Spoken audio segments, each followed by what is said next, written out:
परीक्षा के लिए बच्चे सब कुछ छोड़ देते हैं, एकांतवास में चले जाते हैं।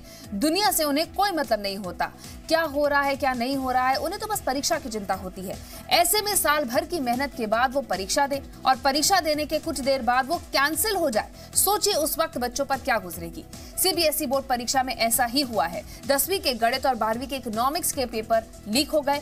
पेपर लीक हुए तो सीबीएसई बोर्ड की परीक्षाएं रद्द भी करनी पड़ी। लेकिन जरा सोचिए उन बच्चों पर क्या गुजर रही होगी जो एक साल की मेहनत के बाद एक बार इम्तिहान से गुजर गए और फिर पता चला कि पेपर कैंसिल हो गया। जिन बच्चों को आगे की परीक्षा और कंपटीशन की तैयारी करनी थी, वो बच्चे सिस्टम की मार की वजह से आज सड़क पर हैं।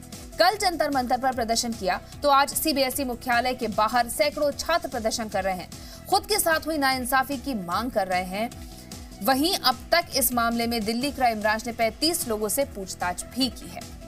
तो दिल्ली के प्रीत विहार में सीबीएसई हेडक्वार्टर के बाहर इस वक्त सैकड़ों स्कूली छात्र इकट्ठा है और सीबीएसई प्रदर्शन के खिलाफ नारेबाजी भी कर रहे हैं, प्रशासन के खिलाफ नारेबाजी कर रहे हैं। छात्रों का कहना है कि सीबीएसई की लापरवाही से ही इन छात्रों को आज कई तरह की समस्याओं का सामना करना पड़ रहा है।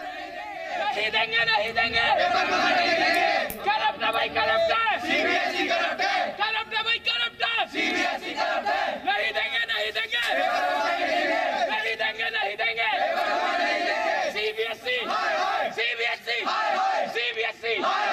सीबीएसई दफ्तर के बाहर ये जो छात्र हैं वो प्रदर्शन कर रहे हैं री एग्जाम को लेकर, और ये नाराजगी है इन छात्रों में आखिर कैसे पेपर लीक हुआ और अब दोबारा से इन्हें री एग्जाम देना पड़ रहा है। ये सब सीबीएसई बोर्ड के छात्र हैं, 10वीं के 12वीं के छात्र हैं, लेकिन गुस्सा जो है बिल्कुल देखा जा सकता है, समझा जा सकता है इनकी नाराजगी को। आपका नाम? वरुण कुमार। वरुण, मुझे बताइए कौन से क्लास में हैं आप और क्या गुस्सा है? मैं 12th क्लास में हूँ। गुस्सा हमारा ये है कि हमने पूरी मेहनत करके पढ़ाई करी है और हम पूरी रात जा के हम पढ़े हैं और एकदम से सीबीएसई ने अगले पेपर के दिन कह दिया कि हम पेपर दोबारा रिकंडक्ट करेंगे। ये कोई मतलब हमारे साथ जस्ट इनजस्टिस हो रही है, हमारे साथ गलती सीबीएसई। दिल्ली का सीबीएसई है या यूपी का यूपी बोर्ड है? मैम कुछ करप्ट ऑफिसर्स की वजह से ना, मतलब कुछ करप्ट लोगों की वजह से हम सबको भुगतना। और बताइए जो हम पेपर लीक हुआ है वो सीबीएसई की मिलीभगत से पेपर लीक हुए होंगे नहीं हुए होंगे? हम सेंट्रल एजेंसी ऐसा कर सकते हैं मैम? हम सेंट्रल एजेंसी अगर ये करेंगे तो यूपी बोर्ड बिहार बोर्ड से क्या? सीबीएसई क्या चाहती है? बच्चा बुक्स खरीदे अगली बार या पेपर खरीदे अगली बार एंड में जाके? सीबीएसई क्या चाहती है? सारे पेपर डांस म्यूजिक तक के पेपर लीक हुए मैम। अब मैम जैसे 26 को मेरा इंटरनेशनल एग्जाम है, तो मैम मैं उसकी तैयारी करूं या इकोनॉमिक्स की टेंशन लेके बैठूं फिर से? तो मैम उसकी भी मेरी प्रिपरेशन का एंट्रेंस के लिए पढ़े या इसके लिए इको के लिए दोबारा पढ़े, और अगर इको का पेपर हो रहा है हम राजी है, लेकिन बाकी सारे बायो, केमिस्ट्री, मैथ्स, अकाउंट सारे होने चाहिए अगर होंगे। एक भी ऐसा पेपर नहीं था जो लीक नहीं हुआ। अकाउंट्स का, इको का, मैथ्स का सारे पेपर लीक हुआ था। हमारा अकाउंट्स का भी लीक हुआ था, हमारा बीएसटी का भी लीक हुआ था, लेकिन कॉमर्स के स्टूडेंट के लिए हमारे कॉलेज के एडमिशन और 26 को इको का पेपर हुआ था, उसके बाद ये 28 तारीख को लेट ले रहे हैं। क्या डर आप लोगों को सता रहे हैं? बहुत ज्यादा, क्योंकि हमारे जो एडमिशन होते हैं वो बहुत लेट हो जाएंगे और इससे हमें बहुत झेलना पड़ेगा। बायो का भी लेट हुआ है तो बायो का भी री एग्जाम कराओ। क्यों हमेशा कॉमर्स स्टूडेंट को ही मतलब क्या आप री एग्जाम के लिए तैयार? पेपर देंगे।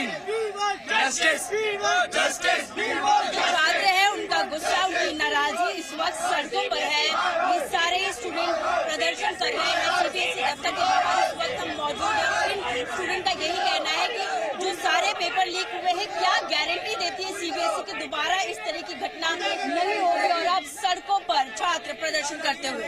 कविता शर्मा, जी मीडिया, दिल्ली। तो कविता की रिपोर्ट आपने देगी। सीधे कविता से ही बात करते हैं। कविता, ये देश का भविष्य है बच्चे, जिनका सीधा सा काम ये है कि हमने एग्जाम दे दिया, आप कम्पिटिटिव एग्जाम की तैयारी करेंगे, कॉलेज में एडमिशन की बात करेंगे, पर ये नौबत आ गई है कि उन्हें जस्टिस मांगनी पड़ रही है। कितना गुस्सा छात्रों में? बिल्कुल नंदिता, इस वक्त पहले एक विद्यार्थी से ही बात कर लेते हैं। छात्र हैं जो निराश हैं और काफी नाराज भी हैं सीबीएसई दफ्तर के बाहर। पहले आपको दिखा दें कि देखिए पुलिस बल काफी तैनात है। छात्र यहाँ पर सुबह से ही प्रदर्शन कर रहे थे और अभी ये सारे छात्र मिलकर जंतर मंतर गए हैं। वहाँ पर भी सभी जो सीबीएसई के छात्र हैं वो प्रोटेस्ट कर रहे हैं और उनका कहना है कि क्या गारंटी देती है सीबीएसई कि री एग्जाम के बाद दोबारा ऐसा कुछ नहीं होगा। आपका नाम? मेरा नाम अर्चित जैन है। मुझे बताइए कितना गुस्सा है और क्या गारंटी चाहते हैं? पूरे 12th क्लास के स्टूडेंट्स और 10th क्लास के स्टूडेंट्स में बहुत गुस्सा है, क्योंकि सीबीएसई री एग्जाम ले रही है। क्यों ले रही है? हमारे एडमिशन्स लेट हो रहे हैं, हमने जितने भी फॉर्म्स भरे हैं वो सारे लेट हो जाएंगे। हमारे जितने भी हमारे फॉर्म्स हैं, जितने महंगे महंगे भरे हुए हैं हमने, सब लेट हो जाएगा। हमेशा मतलब कॉमर्स का पेपर लीक नहीं हुआ, सबका पेपर लीक हुआ है, बायो का भी हुआ है, सबका लीक हुआ है। सिर्फ कॉमर्स स्टूडेंट ही क्यों हमारा सफर करे। क्या आपको लगता है री एग्जाम के बाद गारंटी देंगे दोबारा? सीबीएसई कोई गारंटी नहीं ले रहा कि ये री एग्जाम होगा, इसमें पेपर लीक नहीं होगा। क्या पता सीबीएसई का बंदा ही कोई लीक कर दे फिर से री एग्जाम, इससे हमारा क्या फायदा होगा। आप लोग अब सब कहाँ जा रहे हैं? अभी हम सब लोग जंतर मंतर जा रहे हैं, वहाँ पे NSUI के सारे छात्र हैं जो कि सब इकट्ठा होके करेंगे। क्या चाह रहे हैं आप लोग? क्या एग्जाम देंगे और री एग्जाम के बाद गारंटी चाहते हैं? मैम मैं तो एग्जाम देता हूँ। नहीं, हम नहीं देना चाहते एग्जाम, क्योंकि यहाँ पे कोई गारंटी नहीं मिल रही है हमें सीबीएसई से कि ये एग्जाम पूरा दोबारा वो नहीं होगा। नंदिता, देखिए बहुत सारे छात्र थे और जिस तरह हम बता रहे हैं सुबह से यहाँ प्रोटेस्ट कर रहे हैं और इसके बाद अब सारे छात्र जंतर मंतर जाएंगे। सीबीएसई दफ्तर के बाहर ये जो छात्र हैं वो प्रोटेस्ट कर रहे थे और इनका साफ कहना है कि गारंटी देगी क्या सीबीएसई कि दोबारा से री एग्जाम के बाद ऐसा कुछ इन छात्रों के साथ नहीं होगा। काफी ज्यादा निराश है ये छात्र और इसीलिए यहाँ पर प्रोटेस्ट करते नजर आ रहे हैं। फिलहाल यहाँ से सभी छात्र जंतर मंतर के लिए रवाना हुए हैं। वहाँ पर भी सीबीएसई बोर्ड के जो 10वीं और 12वीं के छात्र वे इकट्ठा होंगे और अपनी बातों को सरकार और सिस्टम के कानों तक पहुंचाने की कोशिश करेंगे। नंदिता, बिल्कुल कविता, और जायज मांग है यहाँ पर छात्रों की, गलती तो उनकी नहीं है, सीबीएसई के अधिकारियों की है। जांच अभी चल रही है, ये भी नहीं पता कि लीक कहाँ से हो रहा है। ऐसे में री एग्जाम बच्चों को देना पड़ा है, वो भी सिर्फ कॉमर्स के बच्चों को, तो जायज है उनकी मांग। ये बताइए कि सीबीएसई दफ्तर में इस वक्त कोई हलचल है क्या?